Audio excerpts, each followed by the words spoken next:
In this video, I'm going to show you how you can fix the Doordash Dasher or Driver app.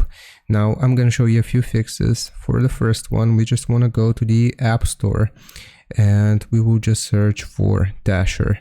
So just search for Dasher like this and make sure you have the most up-to-date version of the Doordash Dasher app. So just click on update here and make sure, like I said, you have the most current up-to-date version.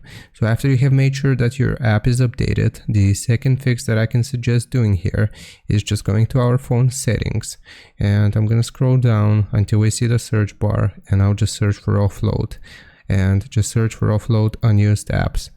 Like this, we want to find the Dasher app here in this list. So you can see Doordash as an example here. If you don't see it, you will load more applications here. So you can see Dasher. Click on Dasher and just select offload app. Now, after we have offloaded the app, it is going to show us reinstall app. So we will just click on reinstall, and this is going to verify all of the files and just make sure that the Dasher app works or the Driver app works.